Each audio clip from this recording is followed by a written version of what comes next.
जय माँ कामाख्या, जय माँ जगदम्बा। दोस्तों, सभी साधक साधिकाओं का स्वागत है मेरा चैनल कामाख्या के अघोरी में। दोस्तों, आज मैं आप लोगों के लिए एक बहुत बढ़िया गुप्त शक्ति का साधना लेकर आया हूँ। ठीक है, ये शक्ति का साधना मैंने आप लोग को पहले बताया था। इस शक्ति का नाम है दैत्य, जो मैंने आप लोग को पहले बताया था ब्रह्म दैत्य का साधना। और इस बार जो आप लोगों को मैं बताने जा रहा हूँ, इस दैत्य का नाम है सुरक्ष दैत्य का। सुरक्ष दैत्य बोलते हैं इस दैत्य को।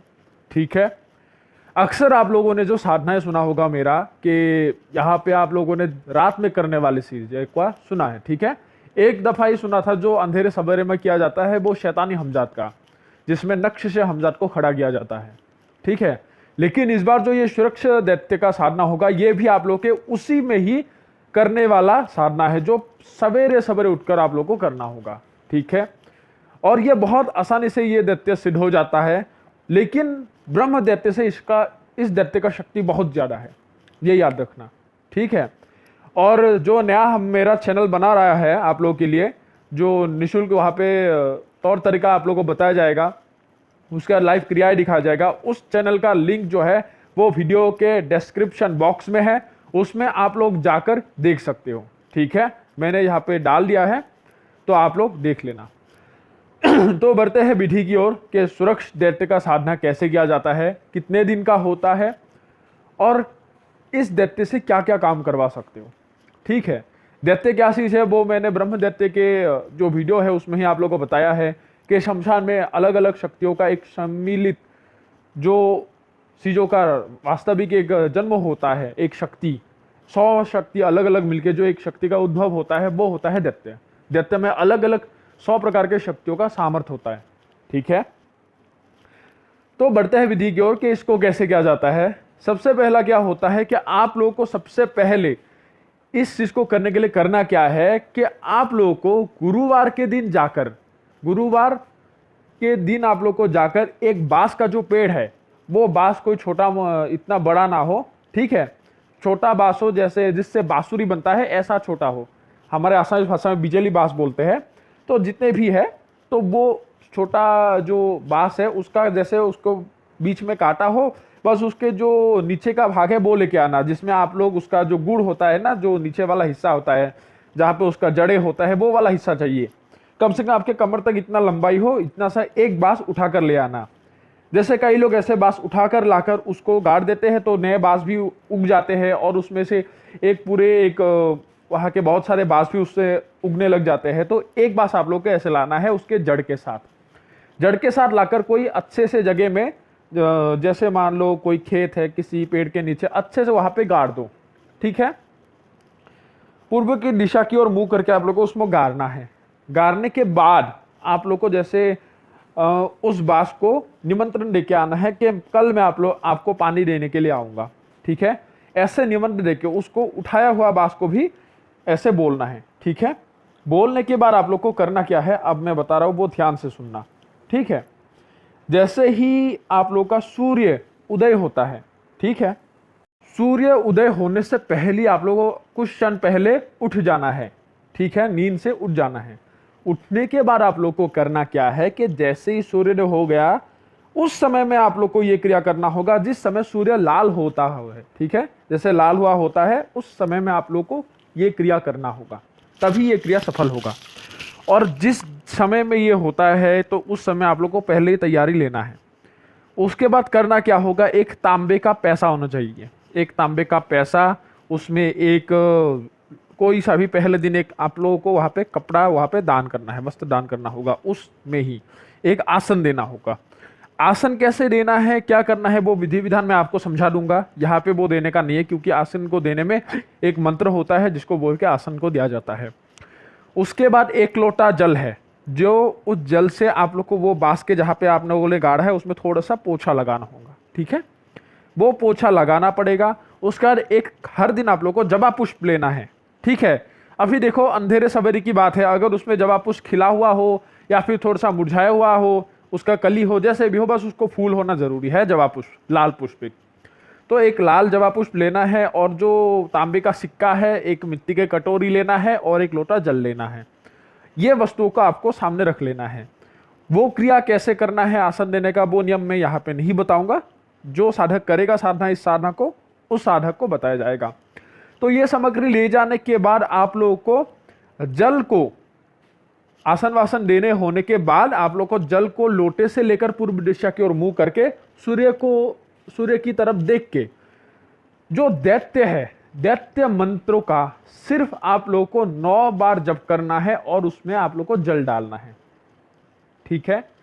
और उसके बाद एक रुद्राक्ष की माला से आप लोगों को सिर्फ 3 माला उसी मंत्र का उसमें बैठकर जप करना है, ठीक है। और वहां पे जो कुछ सामग्री होना चाहिए तो वहां पे 3 अगरबत्ती जला देना, इतना सही आप लोगों को करना है। और याद रखना सबसे सावधानी वाली और जरूरी वाली बात, इस क्रिया को करते समय कोई भी आपको देखे ना, ठीक है। अगर किसी ने भी इस क्रिया को करते समय आप लोग को देख लिया तो उसी समय वो क्रिया आप लोग का भंग हो जाएगा। तो याद रहे कि बांस ऐसा जगह में ही गाड़ो जहां पे कोई देखे ना, थोड़ा सा खुला जगह भी हो, जैसे मान लो टहनियों के झाड़ियों जैसे जंगलों के बीच है और बढ़िया जगह है, वहां पे लोग ज्यादा आते नहीं है, तो ऐसे जगह में भी करोगे तो चल जाएगा, ठीक है। लेकिन याद रहे कि बांस का ही पेड़ हो और ज्यादा बड़ा मोटा बांस होना नहीं चाहिए, ठीक है। उसके बाद आप लोग को ये साधना आप लोगों को कितने दिन करना है, ये साधना आप लोगों को सिर्फ और सिर्फ 9 दिन करना है। ये 9 दिन का साधना बता रहा हूं, सिर्फ और सिर्फ। उसके बाद आप लोगों को करना क्या होगा, जैसे ही 9 दिन तक करोगे तो उसी में ही दैत्य बाबा का जो आगमन है वो आप लोगों को अनुभव हो जाएगा। ज्यादा से ज्यादा आप लोग का 3-4 दिन बीता ही होगा, उसमें ही आप लोगों को ऐसा लगेगा जैसे ही ये क्रिया करके आप घर के मुंह करोगे लोटा वोटा उठा के, तो उसी समय आना आप लोगों को शुरू हो जाएगा कि जैसे मान लो कोई आपके साथ चल रहा है और घर तक आपके पीछे पीछे आता है। जब मैंने किया था, मेरा ही अनुभव बता देता हूँ सभी को, जब मैंने इस क्रिया को किया था तो जैसे ही मेरा 3रा दिन पार हुआ था तो 3रे दिन के बाद पहले तो ऐसा लगा कि मेरे को किसी ने पीछे से आवाज दिया और छुआ, ठीक है, एक हवा का झोंका लगा, लेकिन वो मैंने नजरअंदाज कर दिया, घर में आ गया। लेकिन चौथे दिन ही ऐसा मेरे को लगा कि मेरे साथ कोई घर तक आया है और पूरे पैदलों का मेरे को आवाज मिल रहा था, जैसे 2 जने एक साथ चलता हो तो जैसा आवाज आता है ना वैसा आवाज आ रहा था। तो उसी में ही मेरे को पता चल गया है कि साधना का प्रभाव हो चुका है। तो इसलिए मैं आप लोगों को बता रहा हूँ खुद के तजुर्बे से कि चौथे दिन से ही आप लोग का अनुभव होना शुरू हो जाएगा। और धीरे धीरे जितने ही दिन आप लोग को इस क्रिया को करोगे तो उसी समय जब के दौरान भी आप लोग को अनुभव होता है, जैसे मान लो उसमें हवाएं चलेगा, आसपास पेड़ पौधा है तो वो हिलना शुरू हो जाता है, ठीक है। जैसे मान लो एक टहनी से कोई बंदर कूद के जैसे जाते हैं तो टहनी हिल जाते, तो ऐसा हिलना भी आप लोग को आवाज आ सकता है। लेकिन ये चीजों से सबसे ज्यादा बड़ा चीज होता है जब 9वें दिन होता है, क्योंकि 9वें दिन जैसे ही इस क्रिया को दोहराओगे, हाँ एक चीज बताना भूल गया, उसमें एक आप लोगों को क्या करना होगा, एक दीपक जला के आना है, घी के दीपक, ठीक है, घी के दीपक वहां पे जला के आना है। तो यहाँ पे क्या है कि जैसे ही 9वें दिन होगा, दीपक जलाते समय ही आप लोग को पता चल जाएगा कि क्या होने वाला है। पहले वहां पे पानी डालना है, पानी डालने के बाद ये दीपक और अगरबत्ती जला के आप लोग को वहां पे बैठना है, लेकिन आसन देना होगा। और उसके बाद ये क्रिया करने के बाद आप लोग को जो है वो उसको उठाकर भी लाना है, उठाने का भी नियम है, ठीक है। स्थान तो वैसे ही उसके लिए बन चुका है, लेकिन पूजा के बाद वो सामग्री वहां पे रखना नहीं है, लेके आना है, क्योंकि उसी से ही आप लोग को 9 दिन तक करना होगा वो सामग्रियों से, ठीक है। बस घी का परिवर्तन कर सकते हो। कई लोग बताएगा कि दीपक उठाकर लाना है, दीपक नहीं, दीपक अगरबत्ती वहीं पे जलने दो, खत्म होने दो, ठीक है। इसलिए थोड़ा सा दूर जगह में देखना, जहाँ पर अकेला जगह हो, कम से कम तो दीपक तो आधे घंटा जला गया ही, तो ऐसे जगह में रखो जहाँ पे लोग उतने समय तक ना आए। और ये अंधेरे सुबेरे करोगे जहाँ पे सूरज लाल हुआ होगा, तो तब तक को अक्सर लोग बिस्तर से भी नहीं उठते, आसानी से आप लोग इस क्रिया को कर लोगे, इतना चिंता की बात नहीं है। तो घूम फिर के वो सवालों को मेरे को मत करना, इसमें ही आप लोग को अच्छे से मैं बता रहा हूँ, जैसे साधारण लोगों को समझाता हूँ ऐसे ही आप लोग को बता रहा हूँ। तो जैसे ही 9वें दिन होगा, उसी में ही दैत्य बाबा आपके आसपास घूमना शुरू हो जाएगा और एक ऐसा हवा का झोंका आएगा जिसको ऐसा लगा, आपको प्रतीत होगा कि कोई ऐसा बहुत बड़ा धुएं का एक हवा का झोंका है, ठीक है, पतला पतला सा काला काला ऐसा धुआं होगा, ठीक है। बस वो जाना है कि वो दैत्य बाबा आपके आसपास ही है। सबसे बढ़िया इसका साधना का ये है कि इसमें आप लोगों का कोई नुकसान नहीं होता, ठीक है। इसमें बिना सुरक्षा भी कर सकते हो अगर कोई साहसी बंदा है तो, क्योंकि साहस से कोई भी चीज आप लोग को अगर साहस करके रखोगे कोई नुकसान नहीं पहुंचाएगा, लेकिन हिम्मत होना जरूरी है। और अगर किसी को भय लगता है तो शरीर सुरक्षा कर लो, सुरक्षा घेरा मैं बता दूंगा, वो सुरक्षा घेरे के अंदर भी बैठ सकते हो, ठीक है। क्योंकि इसमें कोई भी भोग पहले दिया नहीं जाता, कोई भी ये चीजें नहीं होता। आखिर बार जैसे ही दैत्य बाबा आपके सामने प्रकट होता है तब होता है भोगों का लेन देन, ठीक है। तो जैसे ही दैत्य बाबा उसी प्रकार आता है तो साधना संपन्न होने के बाद इसमें आप लोगों को कुछ भी डराएगा नहीं, क्योंकि आप लोगों को पता है ये दिन का मैं साधना बता रहा हूं जो आज तक कभी भी किसी ने भी नहीं बताया होगा आप लोगों को, ठीक है। तो जैसे ही वो आके आपको पूछे कि मैं आपके इस जो सेवा है इस सेवा से मैं प्रसन्न हूं, मांगो क्या मांगना चाहते हो, क्या करना चाहते हो, क्या इच्छा है तेरा बोल। तो जैसे ही आप लोग को ये बात बोले तो मंत्र जाप होने के बाद ही बात करना है कि हे बाबा मेरा सबसे पहला है कि आपके चरणों में मेरा प्रणाम स्वीकार कीजिए। वो बताएगा कि ठीक है। तो तब बोला कि हम प्रसन्न हुए, बता क्या इच्छा है तेरा, मैं क्या पूरा कर सकता हूँ इच्छा तेरा। तो बोलना है कि हे बाबा मेरे को आपको कुछ भी देने की आवश्यकता नहीं, बस आप मेरे को इतना वचन दीजिए कि मैं जो भी जब भी मैं आपका आह्वान करूं, जिस भी काम के लिए इच्छा करूं, वो मेरी इच्छा को आप पूरा करो और हमेशा मेरे साथ रहिए। जो भी मेरा अच्छा बुरा जैसा भी हो परिस्थिति के हिसाब से जो मैं आपको काम दूं वो कामों को मेरा पूरा कीजिए। और जब भी मैं आपको इस मंत्र से आवाहन करूं, अभी उस मंत्र को कितने संख्या तक आप बोलोगे कि भाई चौथे दफा है, देखो एक दफा मंत्र को कभी मत बोलना, ये भी बोल सकते कि 3 दफा 6 दफा 7 दफा ऐसे बताओ कि इतने दफा जैसे इस मंत्र का मैं आवाहन करूं आप उसी समय आओ। तो वो बता देगा कि ठीक है मैं आऊंगा। तो ऐसे आपको कम से कम दैत्य बाबा से 3-4 ही वचन लेना है, लेकिन सुरक्षा का वचन ले लेना तब बढ़िया होता है, ठीक है। ये बेतालों जैसे ही रक्षा करता है, 24 घंटा अदृश्य रूप में देखते रहता है कि मेरा मालिक कहाँ पे गया है, कुछ ही मुसीबत में तो पड़ा नहीं है क्या, तो ऐसे देखेगा। तो सुरक्षा का मंत्र वहां पे वचन ले लेना कि मैं आप मेरे को सुरक्षा का वचन दीजिए, मेरा और मेरे परिवार का कोई भी प्रकार से आप रक्षा करोगे। तो वो आप लोगों को ये रक्षा का वचन दे देता है। उसके बाद दैत्य बाबा आपसे अभी एक बात मनवाएगा। वो बात यह है कि मैं आपके साथ रहूंगा, आपने वचन ले लिया है, लेकिन बस मेरा एक ही शर्त है। तो तब पूछिएगा कि कैसा शर्त है, क्या आप मेरे को भोजन खिलाओगे। तो तब पूछेगा अभी भोजन क्या है, आप इतना बता देना कि हाँ बिल्कुल मैं आपको भोजन अवश्य दूंगा, लेकिन मेरे हैसियत के हिसाब से ही मैं आपको भोजन खिलाऊंगा। अगर ये चीज नहीं बताओगे तो आप में इतना सामर्थ्य नहीं है कि आप उसके पेट को भर सको। जैसे हमजाद होता है, हमजाद भी बोलते हैं कि मेरे पेटों को भर दोगे। अक्सर क्या होता है कि हमजाद को लोग बता रहे कि हाँ पेट भरा दूंगा, मैं तो इतना पैसा है मैं खिला दूंगा। ये देवजात के प्रजाति की कोई भी शक्ति को आपके अंदर इतना सामर्थ्य नहीं है कि आप लोग इसके पेट को भर सको। तो उसलिए इतना बताना कि मैं अपने हैसियत के हिसाब से आपको जो भोजन है वो अवश्य खिलाऊंगा, ठीक है। तब वो ये चीज़ों को मान जाएगा। मानने के बाद आप लोग को करना क्या है कि जैसे ही यहाँ पे एक विधि है, ठीक है, उसको बुलाने का है जो मंत्र है वो मंत्र से ही नहीं होगा।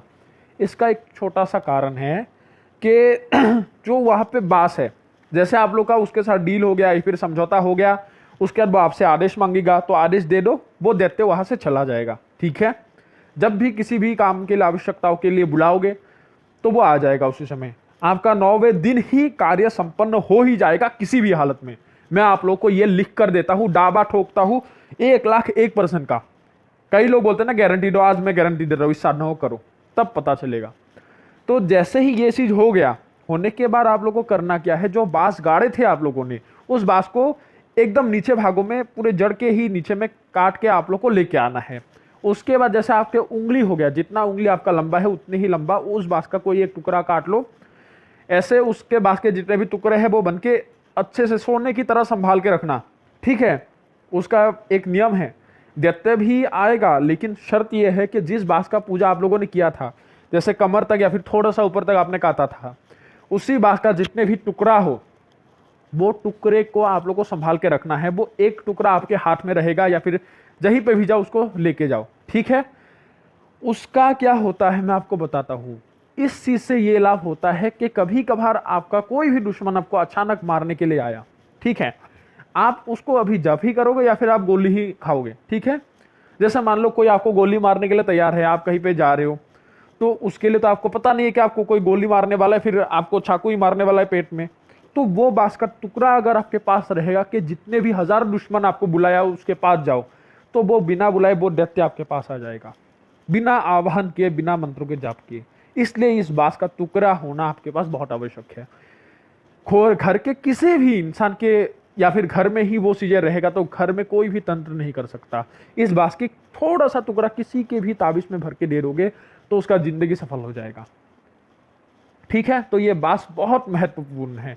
इस बांस के छोटा सा टुकड़ा किसी के भी शरीर में लगा दोगे, किसी की मरीज को किसी ने भी पकड़ा है तो वो चीड़ फाड़ के भाग जाएगा। इतना है। ये सुरक्षित यक्ष ये जो दैत्य है बहुत शक्तिशाली है, सोच नहीं सकते। ब्रह्म दैत्य से भी शक्तिशाली होता है ये सुरक्षित यक्ष का यक्ष आ रहा है सुरक्षित दैत्य का। ठीक है, ये बहुत ताकतवर है क्योंकि इस नाम का एक यक्ष भी है, इसलिए मेरे को बार बार यक्ष आ रहा है। ठीक है, तो ये जो दैत्य है ये ब्रह्म दैत्य से कई गुना शक्तिशाली है। तो ये बांस के टुकड़े को संभाल कर रखना। और खुद को अगर कहीं के काम पे जाना है, जैसे मान लो कोई काम आपका आज होने वाला है, अक्सर ऐसा व्यवधान आता है, ग्रहों का दोष होता है जो आपका काम नहीं बन पाता, तो अगर इस बांस के टुकड़ों को आप लेके चलोगे तो जिस काम के लिए जा रहे हो उसमें विजय आपका ही होगा। कोई विजय आपका छीन नहीं सकता, आपका ही सफलता हासिल होगा। तो बढ़ते हैं कि ये जो आपका दैत्य है सुरक्षित दैत्य, ये क्या क्या कर सकता है। इसके जरिए कुछ भी कर सकता है। जो भी मालिक इसको सिद्ध करता है वो मालिक को ये जो दैत्य है हर प्रकार से सहायता करता है। धन की आवश्यक होता है तो धन को पूरा कर देता है, चाहे लाकर देना हो, चाहे कर्मों में जितने भी धन लाके देना हो देता है। कोई भी वस्तु की आवश्यक होता है तो दे सकता है। कोई भी साधना में सिद्धि हासिल होना है आपको या फिर सिद्धि हासिल करवाना है तो आपको करा देगा। ठीक है, कोई भी कार्य के बारे में आप लोग को बता सकता है, किसी की जानकारी आपको बता सकता है। कोई भी सामग्री को, जितने बड़े से भारी वस्तु को है उठा कर लाना है, उठा के ले जाना है, वो कर सकता है। जैसे हनुमान जी ने एक पहाड़ को एक हाथ से उठाया था, तो इस दैत्य में इतना सामर्थ्य है कि एक घर क्या दो घरों को भी एक हाथ से उठा सकते हैं, इतना सामर्थ्य है इसमें। ठीक है, इसके सामर्थ्य को आप मतलब टटोलने की कोशिश मत करना, बहुत ज्यादा है।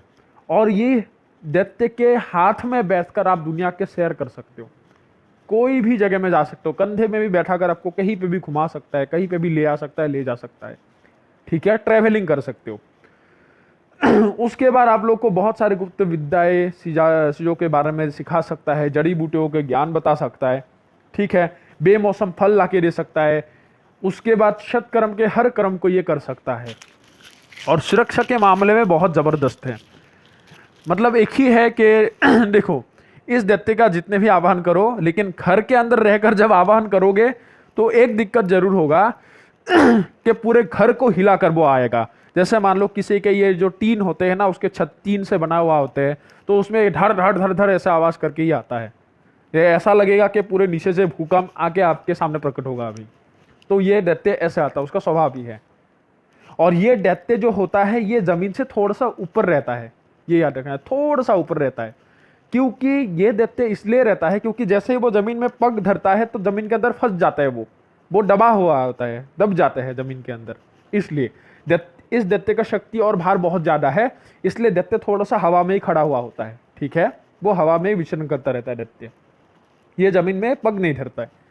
ये दैत्य का ये याद रखना, ये हवा में रहेगा। जैसे ही वो जमीन में आएगा तो उसका पैर जो है ये फंस जाते हैं, दब जाते हैं जमीन में, जमीन जो है वो नीचे की ओर चले जाते हैं। तो इसलिए ये बातों को याद रखना।